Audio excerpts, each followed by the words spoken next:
구글이 얼마 전에 발표한 연구 하나 때문에 지금 코인 업계가 발칵 뒤집히고 있는 상황인데요. 이번에 진짜 무서운 얘기 하나 들고 왔습니다. 양자 컴퓨터라는 게 있죠. 이게 충분히 강해지면 비트코인 지갑을 열 수 있다는 얘기가 나왔습니다. 그것도 예전에 생각했던 것보다 훨씬 더 빨리요. 근데 이상한 게 하나 있어요. 이 발표가 나온 직후에 유독 한 가지 코인만 미리 준비를 다 끝내왔다는 사실이 알려지게 된 건데 바로 리플 XRP입니다. 이게 도대체 무슨 일이고 왜 이게 XRP 가격에 진짜 영향을 줄 수 있는지 차근차근 풀어드려 보도록 하겠습니다. 먼저 양자 컴퓨터라는 게 뭔지부터 짧게만 말씀드려 볼게요. 지금 우리가 쓰고 있는 컴퓨터는 0과 1로만 계산을 합니다. 근데 양자 컴퓨터는 0과 1을 동시에 다룰 수 있어요. 그래서 지금 컴퓨터로는 평생 걸려도 못 푸는 문제들 단번에 풀어버립니다. 문제가 뭐냐? 이게 코인 지갑을 여는데도 쓸 수 있다는 거예요. 지금 비트나 다른 코인 지갑들 다 비슷한 암호 방식을 사용하고 있는데 이 암호를 풀려면 보통 컴퓨터로는 우주가 끝날 만큼 시간이 걸리죠. 근데 양자 컴퓨터로는 이걸 짧은 시간에 해결해버립니다. 그리고 여기서 구글이 발표한 연구가 핵심입니다. 원래 학계에서는 양자 컴퓨터 칩이 200만 개쯤 모여야지 코인 암호를 풀 수 있다고 봤었는데요.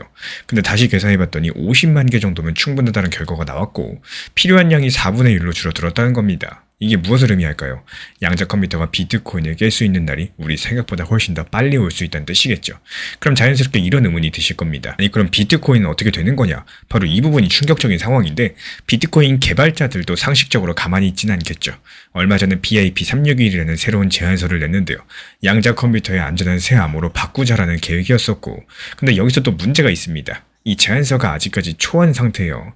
비트코인은 누군가가 정해가지고 바로 바꿀 수 있는 코인이 아니죠. 전 세계 개발자들이 전부 다 한꺼번에 합의를 해야 됩니다. 이 합의가 언제 될지에 대해서 아무도 모른다라는 거예요. 그리고 더 놀라운 부분은 따로 있어요. 합의가 끝난 다음부터 실제로 바꾸는 데만 7년이 걸린다는 추정이 나왔습니다. 이건 BIP361을 같이 쓴 이단 헬먼이라는 개발자가 직접적으로 말한 내용인데요.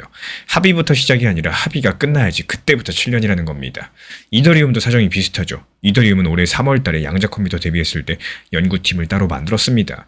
근데 실제로 옮기는 작업은 2029년 이후다. 이렇게 보고 있는 상황인데 여기서 바로 리플이 등장을 해버립니다. 리플이 지난 4월 달에 양자 컴퓨터 대비 로드맵을 공식 발표했죠. 4단계로 나눠가지고 2028년까지 완전히 끝낸다라는 계획인데요. 이게 왜 중요하냐? 미국 정부가 정해놓은 양자 컴퓨터 대비했을 때 데드라인이 2030년입니다. 리플은 그것보다도 2년이나 빨리 끝낸다라는 거예요. 비트코인은 합의도 아직이고 이더리움은 2029년 이후고 XRP는 2028년에 완료된다? 이 시간 차이가 정말 크죠. 그리고 며칠 전에 이 로드맵의 핵심 파트너가 누구인지가 공개가 됐고 프로젝트 11이라는 회사입니다. 이름이 조금 낯서실 수 있는데 이 회사가 그냥 작은 스타트업 정도가 아니에요. 이 시리즈 A 투자로서 280억 정도를 받았는데요.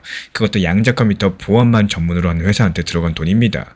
지금 시장이 이미 양자 위협을 진지하게 바라보고 있다. 이런 신호라는 거고 이 회사가 지금 리플 레저라는 리플 네트워크 전체를 점검하고 있는 상황에서 지갑, 검증자, 보관 시스템 이 세 가지 전부 다 들여다보면서 어디가 약하냐 이런 것들을 찾는 작업들이 진행되고 있거든요.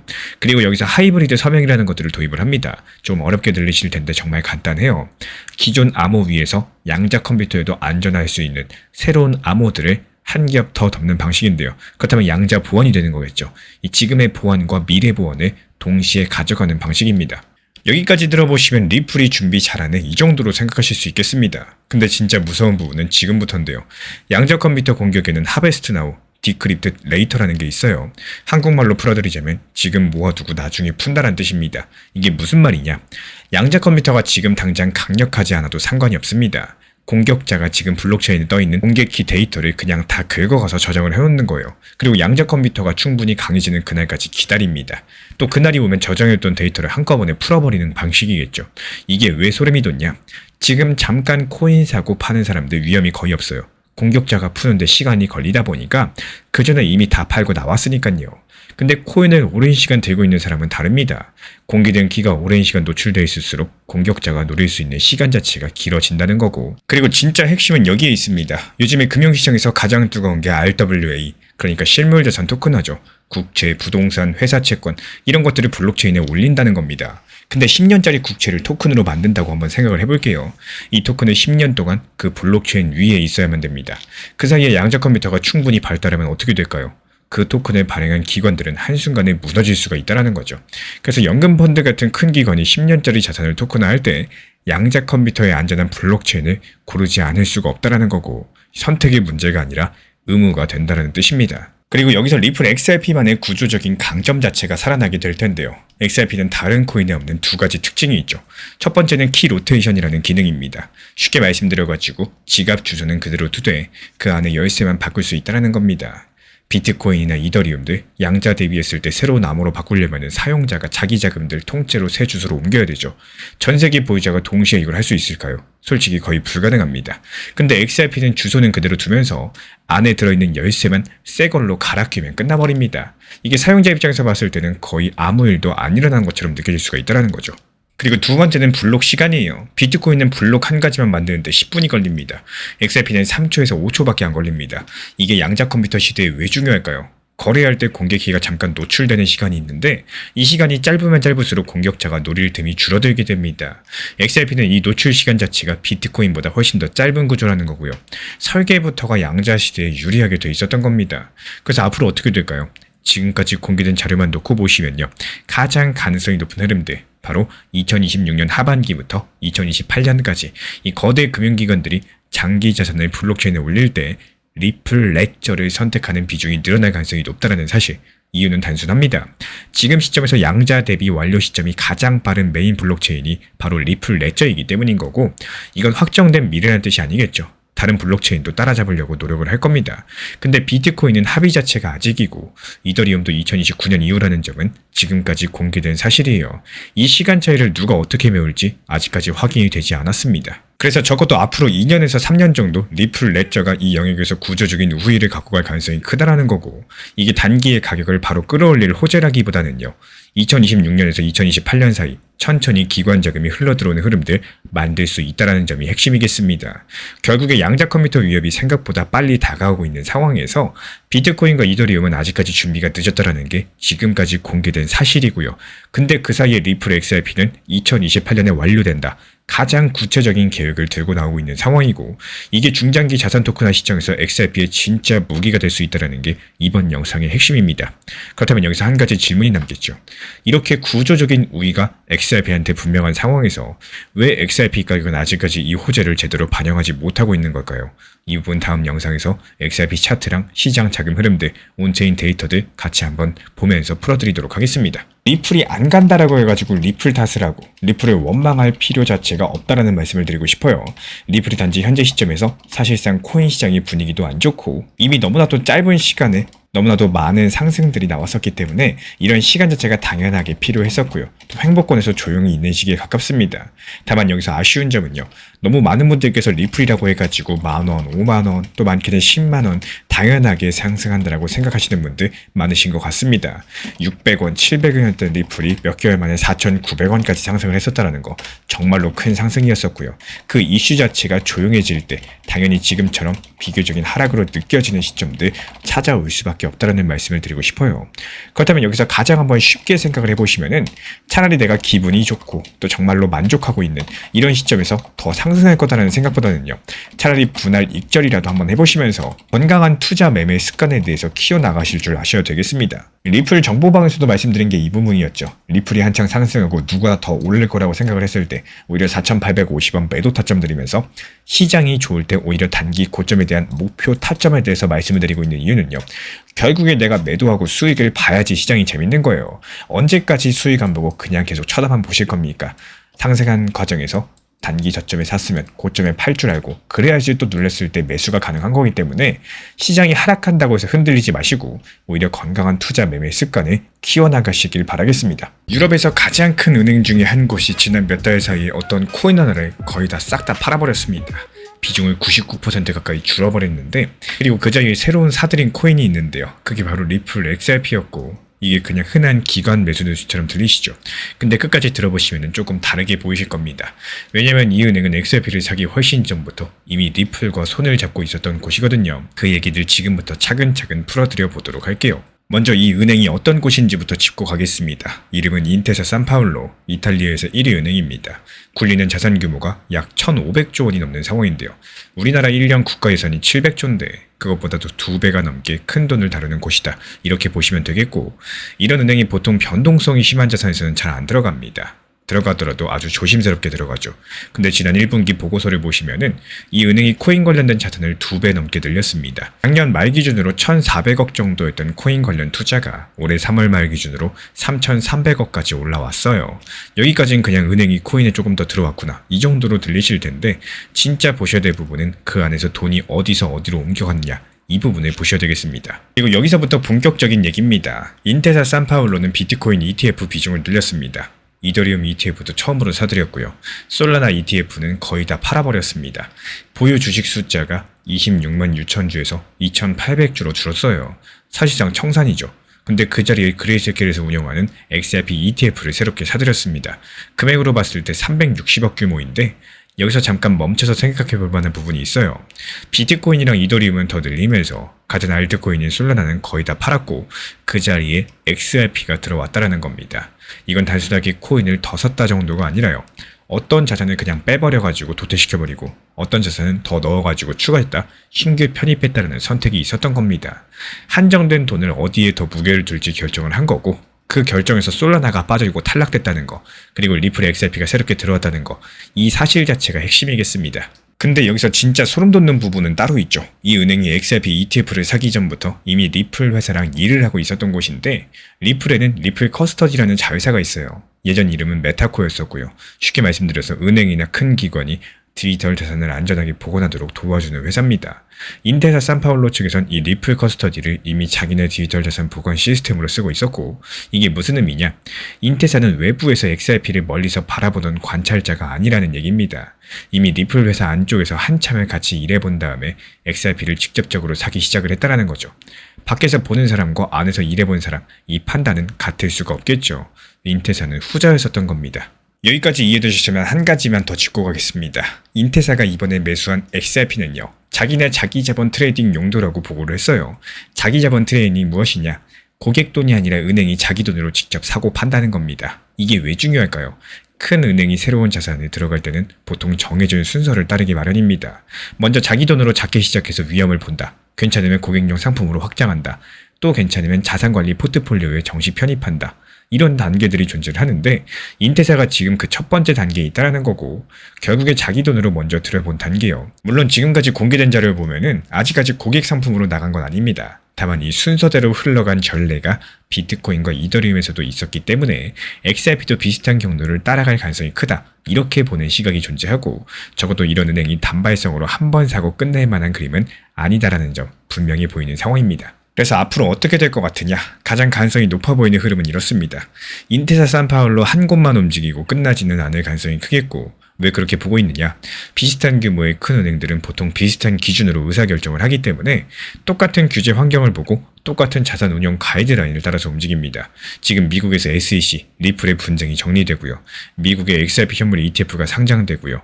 그 ETF를 유럽 1위 은행이 사기 시작했다는 흐름들, 다른 유럽 대형 은행들한테도 똑같은 신호로 읽어볼 수가 있겠죠. 물론 이게 다음 분기에 다른 은행들도 무조건 들어온다는 뜻은 아닙니다. 다만 지켜보셔야 될 신호가 명확해졌다는 점, 이게 중요한데요.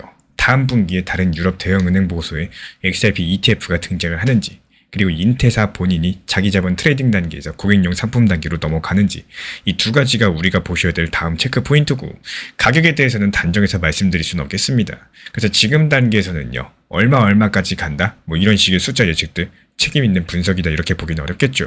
그래서 한 가지만큼은 분명히 말씀을 드릴 수가 있는데, 이 작년까지만 해도 XRP는 기관이 사지 않는다, 이런 말들이 시장의 디폴트 단계였습니다.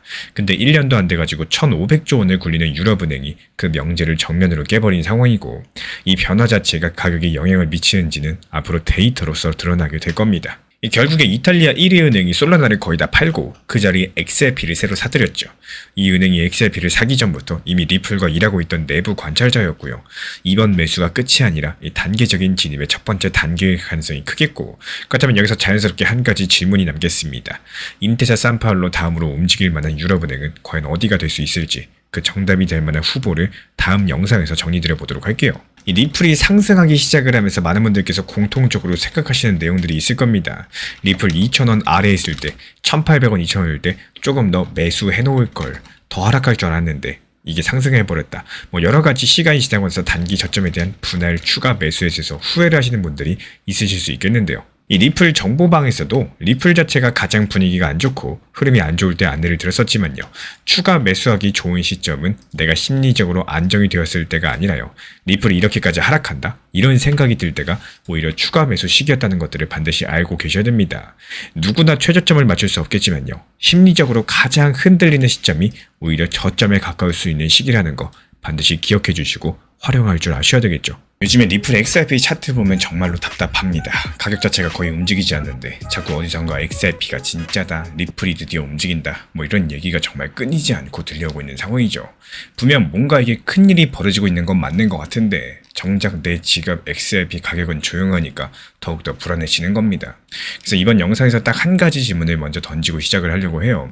만약에 가격은 그대로인데 XRP 네트워크 안에서 이 돈이 돌고 있는 양들 1년 사이에 65%가 들었다면 이건 도대체 무슨 신호를 가지고 있는 걸까요? 이게 무슨 말이냐? XRP가 움직이는 길, 그러니까 리플 레저라고 부르는 그 네트워크 안에서 1년 전에는 한 달에 약 4,300만 건 정도 거래가 일어났습니다.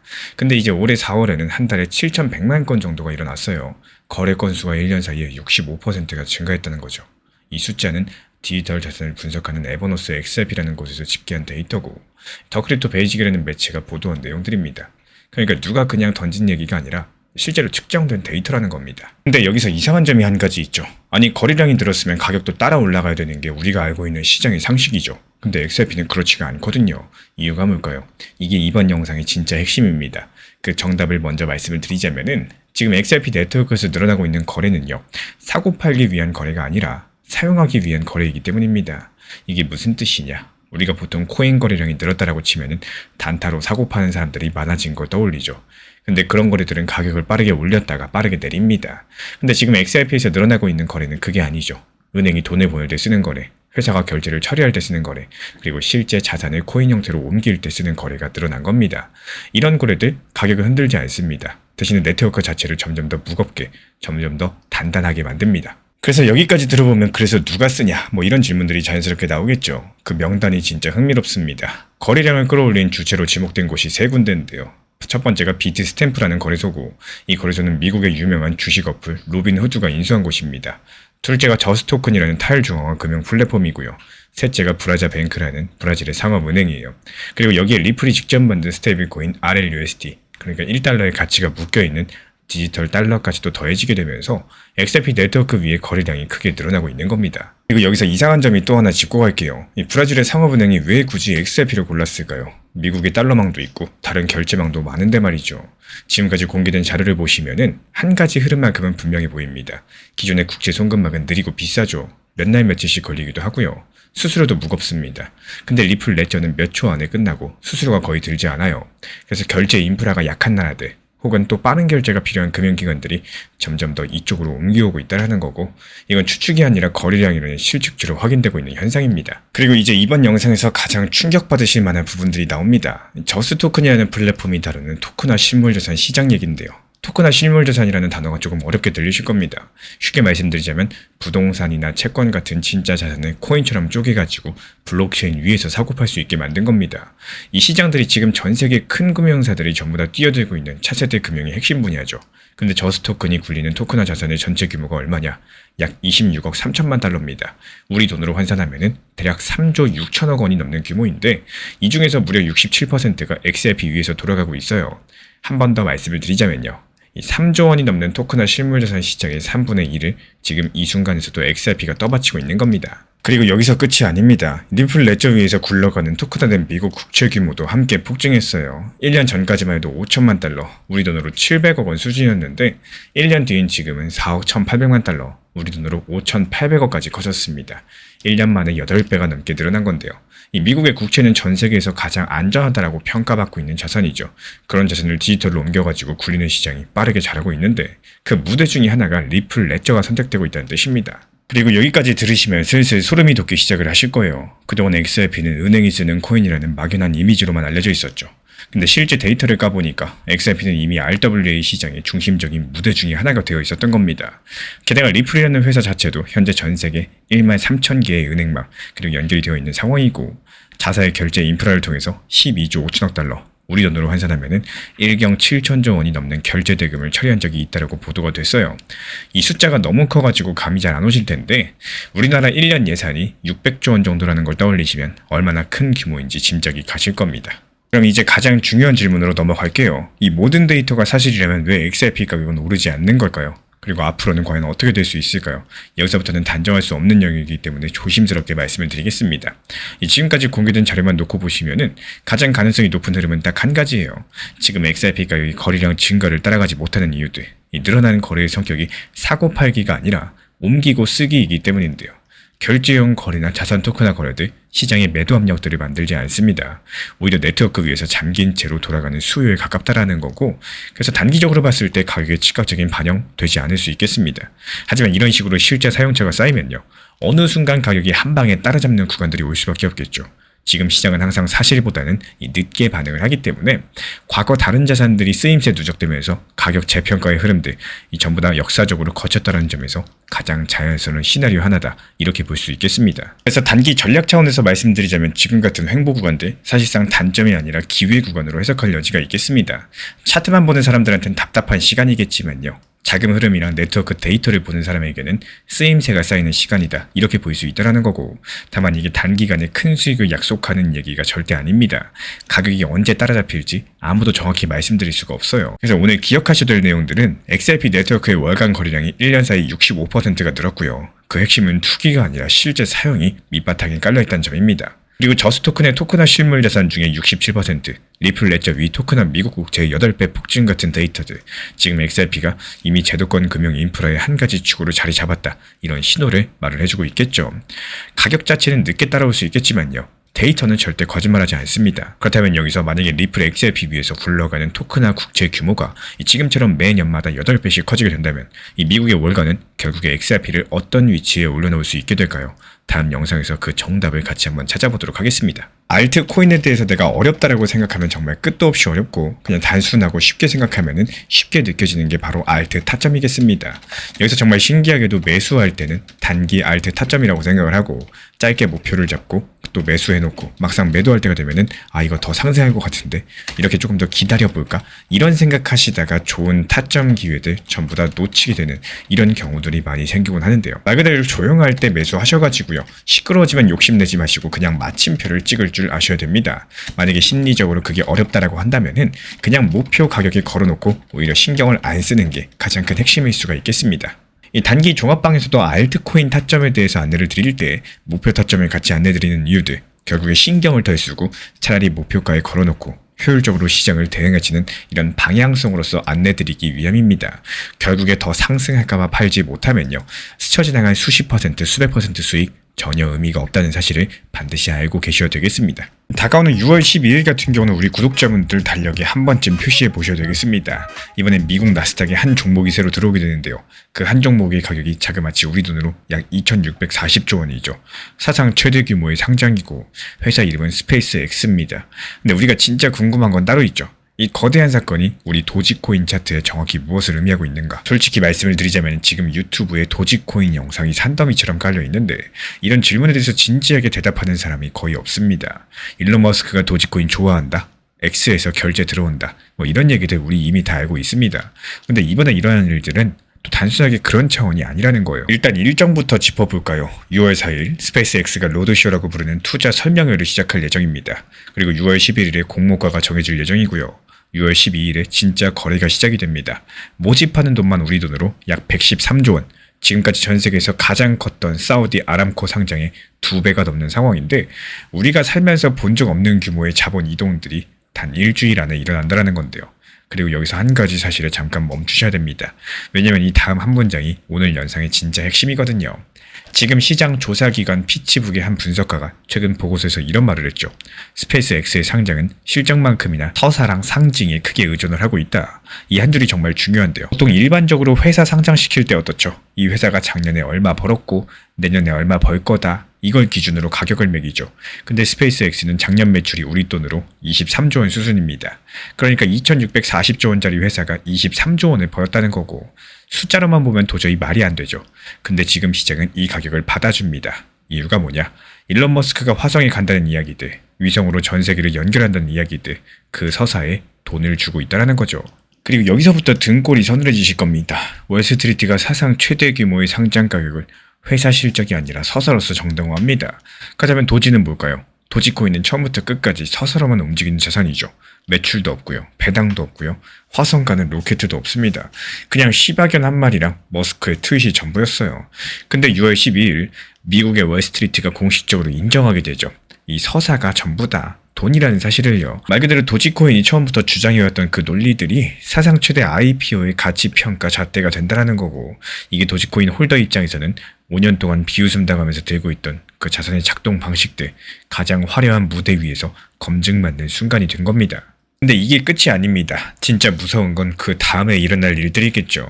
지금 이번 보도에 따르면 일론 머스크는 이번 상장에서 일반 개인 투자자한테 공모 물량의 최대 30%를 배정하는 이런 방안들을 검토 중이다라고 밝혔는데요. 근데 현실은 어떨까요? 미국의 일반인도 받지 못하는 분들이 훨씬 더 많을 거고, 한국에서 이걸 직접 받을 만한 방법들은 사실상 존재하지가 않습니다. 그럼 머스크 생태계에 올라타고 싶은 전 세계 개인 투자자들의 돈들은 과연 어디로 갈 수 있을까요? 지금 테슬라 같은 경우는 이미 비싸죠. X는 비상장이고요. 일론 머스크의 인공지능 회사 XAI도 비상장입니다. 결국에 머스크의 이름이 직접 붙어 있으면서 일반인이 1만 원으로 살 수 있는 자산들, 사실상 도지코인 하나만 남습니다. 이건 누가 부추기는 얘기가 아니라요. 이 자산 구조상 그렇게 흘러가고 있다는 얘기겠죠. 그리고 여기까지 들어보시면 한 가지 의심이 생기실 겁니다. 정말로 이게 가격으로 이어질 수 있을까? 그래서 과거를 한번 살펴보자면은 2021년 4월 14일 미국 1위 거래소 코인베이스가 나스닥에 상장한 날이었습니다. 그날 도지코인은 하루 만에 57% 가까이 상승했고요. 그해 1월 달에 약 6원이던 도지코인이 5월 초 800원 근처까지 상승을 했습니다. 불과 5개월 만에 100배가 넘게 상승을 한 건데요. 더 재밌는 건요. 그 시점 도지코인은 코인베이스에 상장도 안 돼 있었다는 점입니다. 직접적인 호재도 한 가지도 없이 제도권이 크립토를 인정하는 이 거대한 서사 하나만으로 그 자리까지 갔다라는 거예요. 근데 이번 스페이스 X 같은 경우는 단순한 거래소 상장이 아니죠. 미국 역사상 최대 규모의 IPO인 상황이고, 그것도 일론 머스크의 회사입니다. 코인베이스 때보다 사건의 무게감이 훨씬 더 무겁습니다. 역사적인 순간이기 때문에 그래요. 그럼 우리는 과연 어떻게 움직여야 될까요? 지금 공개된 자료만 놓고 보시면요. 일정 위에 3개의 점이 보입니다. 첫 번째 점은 5월 22일 스타쉽 시험비행, 그리고 두 번째 점은 6월 4일 로드쇼가 시작될 거고요. 세 번째 점은 6월 12일 상장일. 이 세 가지 시점마다 일론 머스크 이름이 전 세계 언론 헤드라인에 한 번씩 깔리게 될 거고, 도지코인은 펀더멘털보다 검색량 그리고 소셜 노출에 훨씬 더 민감한 자산이기 때문에 결국에 5월 말부터 6월 중순 머스크 이름이 미디어에 쏟아지는 구간이 될 거고, 도지코인의 변동성도 똑같이 커질 가능성 상당히 농후하다, 이렇게 보여지고 있어요. 다만 상장 당일에는 오히려 단기적으로 거대한 자금들이 스페이스 X 주식 쪽으로 빨려 들어가게 되면서 이 코인 시장이 잠깐 쉬어갈 수 있다, 이 말씀을 드리고 싶습니다. 미리 한번 조심을 하셔야 되겠죠. 그래서 만약에 단기 전략을 짜신다면요, 한 방에 몰빵 투자해가지고 전부 다 들고 가시기보다는 이런 일정에 맞춰가지고 나눠서 접근하는 흐름들, 이게 가장 합리적이라고 보여지고 있습니다. 그래서 정리드리자면요, 6월 12일 사상 최대 IPO는 단순한 주식 상장 정도가 아니라 이 서사가 돈이라는 도지코인의 본질이 가장 큰 무대에서 검증되는 사건이겠습니다. 2021년 코인베이스 때 도지코인이 어떻게 움직였는지 우리는 이미 두 눈으로 본 상황이고, 이번 사건은 그때보다도 규모 자체가 훨씬 더 큰 상황이죠. 그렇다면 제가 여쭤보고 싶은 내용은 이 6월 12일 그날에 우리 구독자분들께서 어느 자리에 서 계실 건가요? 자유롭게 의견들 댓글로 나눠주시면은 다음 영상에서 참고해가지고 말씀드릴 예정이고, 지금 알트 시장이라고 해가지고 알트코인을 어렵게 생각을 하거나 지금까지 손해본 거를 알트코인 1개에서 2개 정도로 한 번에 회복하기 싫으면은 그건 거의 불가능에 가깝다, 이렇게 보여지고 있어요. 지금 알트 시장 같은 경우는 이게 한 번의 상황을 역전하기 위한 시장이 아니라요, 조금씩 효율적으로서 회복을 해나가는 시장이다, 이런 생각을 할 줄 아셔야 됩니다. 많은 비중으로 들어간다고 했을 때 들어가면 들어갈수록 투자 심리 자체가 힘들어지고 또 수익을 보고 나올 수 있는 기회 자체가 놓치게 되는 상황들 만드는 경우가 자주 발생하는 시장이다, 이렇게 보여지고 있는데요. 게다가 단기 종합방에서 알트 타점에 대해서는 절대로 무리한 비중들, 그리고 목표 가격을 높게 잡는 게 아니라 차라리 팔고 나서 다시 진입을 하는 경우가 있다라고 할지라도 이렇게 현실적인 적당한 단기 고점들을 활용하는 방향성으로 안내를 드리고 있는 이유도 결국에 알트 시장들 아차했을 때 무너질 수가 있기 때문이겠습니다. 그래서 이 알트 시장을 활용하기 위해서는요, 말 그대로 단기 타점은 단기 타점답게 현실적으로 접근하는 방향성에 대해서 활용하시기를 응원드리겠습니다. 최근에 시장이 너무 답답하다 보니까 정보방 입장에 대해서 문의 주시는 분들께서 많아지셨어요. 먼저 제일 중요하지만요. 제가 안내드리는 모든 정보방은 업비트, 빗썸, 현물 매매로서만 안내 도움드리고 있습니다. 지금 화면에 보이시는 번호나 혹은 댓글 링크에 있는 신청란을 통해서 신청 주시면은 안내를 도움드리고 있고요. 이 세 가지 방 중에 필요로 하신 방을 체크해서 신청 주시면은 필요로 하신 방에 맞춰가지고 입장 안내드리고 있습니다. 먼저 리플 전용방 같은 경우에 리플에 대한 중요 이슈, 그리고 리플에 대한 단기 저점과 단기 고점, 중장기적으로 보는 중요 타점 같은 핵심 내용에 대해서 안내드리고 있기 때문에 영상 시청해주시는 우리 구독자분들께서 리플이라는 코인이 장기적으로 좋다라는 건 알고는 있지만 현재 같은 시장에서는 많은 답답함을 느끼시는 분들께서 정말로 많이 계실 거라고 생각을 합니다. 이 적당한 일부 비중은 단기 고점과 저점을 살려서 효율적인 대응을 만들어 가시고 또 오히려 중장기적으로 더 잘 가져가기 위한 효율적인 매매하시는 것들을 추천드려요. 그리고 두 번째로 종합 브리핑방입니다. 장기적으로 보기에 좋은 코인들과 현재 시장 흐름에 대한 중요 시장 이슈들, 브리핑 내용이나 리플에 대한 방향성, 락업 해제 일정과 여기에 따른 움직임들에 대해서 안내드리는 종합적인 방이다. 이렇게 생각해 주시면 되겠습니다. 그리고 마지막으로 단기 종합방 같은 경우는 말 그대로 단기 종목들에 대한 타점을 안내드리고 있는 방입니다. 이 단기 종목은 말 그대로 단기 종목답게 접근을 하셔야 되는데 욕심으로 인해서 타점을 너무 높게 잡아가지고 수익 실현을 못하거나 아니면 눈치 보기 매매를 하다가 이렇게 수익 실현의 기회를 놓치셨던 기억이 있으신 분들 지금 시장에서 정말 많은 상황인데요. 항상 비중 조절이 중요하고요. 매수와 동시에 목표 타점을 걸어 놓으면서 현실적으로 봤을 때 내 것으로 만들어서 마침표까지 잘 찍는 게 단기 매매의 핵심이다 생각을 해요. 단 여기서 중요한 거. 아무리 내가 좋아하고 시기가 좋고 스스로 괜찮다고 판단하셔도 몰빵 매매는 정말 위험하기 때문에 매번 말씀드리는 비중 조절 원칙 매매로 접근하시는 게 가장 중요합니다. 끝으로 항상 말씀드리고 있지만요. 저는 업비트, 빗썸, 현물 매매에 대해서만 안내를 도움드리고 있기 때문에 절대로 해외골에서 선물 매매에 대한 고위험 리스크 매매에 대해서는 언급조차 드리지 않고 있습니다. 무조건적으로 업비트, 빗썸 이렇게 현물 매매로 필요하신 분들께서만 입장 신청 주시면은 안내 도움 드리도록 하겠습니다. 이 빠르게 가는 것보다 중요한 건요. 꾸준하고 길게 가는 게 더 중요한 투자 시장이다. 이렇게 생각을 해요. 건강한 비중 조절 원칙 매매 활용하시기를 늘 응원드리겠습니다. 이 리플 XRP의 매수 매도 타점은 순간의 판단이 전부예요. 그래서 우리 신사 채널에서는 시장의 숨결 하나하나까지 놓치지 않고자 모든 흐름들 실시간으로 모니터링 중에 있습니다. 이 단기 반등 구간이 열리는 순간 그 찰나의 기회 타점을 우리 구독자분들께 바로바로 전달드리기 위해서인데요. 우리 신사 채널을 이미 구독해주신 분들 중에서 실시간 커뮤니티방 참여를 원하신다면 지금 보이시는 번호로 문자 남겨주시면 되겠습니다. 이 혼자서 불안하게 바라보는 시장이 아니라요. 함께 흐름을 읽고 움직이는 경험들을 선사해 드리도록 하겠습니다.